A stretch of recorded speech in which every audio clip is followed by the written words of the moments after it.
OTTAWA streets across Ontario were lined in green and white on Saturday as Franco-Ontarians and their supporters held dozens of rallies across the province to protest Premier Doug Ford's cuts to services for French speakers. Many donned the signature colours of the flag representing Ontario francophones as they rallied to denounce the government's decision to scrap plans for a standalone French-language university and eliminate the independent office of the French Language Services Commissioner. The largest of the 40 or so rallies took place in Ottawa, where a crowd gathered at the Human Rights Monument, chanting "We will be," in French. A number of federal and provincial politicians from both Ontario and Quebec were present in the nation's capital, including Federal Official Languages Minister Melanie Joly and Environment Minister Catherine McKenna. As Joly delivered a speech to the crowd, she praised the protesters for defending a vision of our country.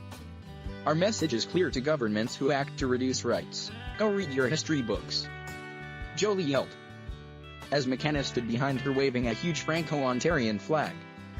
The Ford government's moves sparked widespread anger within French-speaking communities in Ontario and Quebec, and have been publicly denounced by the Quebec legislature. Ontario legislator Amanda Simard, who represents a largely French-speaking riding, severed ties with the Progressive Conservative Party this week, saying she was not satisfied by the government's partial backtracking on the cuts.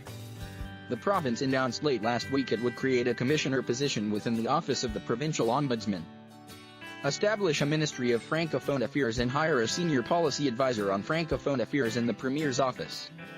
On Saturday, members of Quebec's governing coalition Avenir Quebec and the opposition Liberals both made the trip to Ottawa to join the crowds.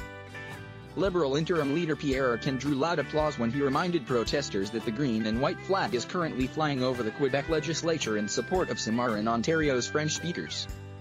Lawyer Ronald Causa, who led the fight to save Ottawa's Francophone Montfort Hospital in the 1990s, reminded the crowd that the Francophone community has a history of winning important linguistic battles.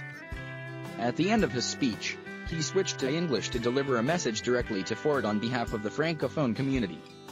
"You must know, we fought for our primary schools and high schools in Ontario. And we won," he said. "Mr. Ford, we fought for our Francophone colleges in Ontario, and we won. Mr. Ford, we are fighting for our Francophone university. And we will win," he said as the crowd erupted into cheers.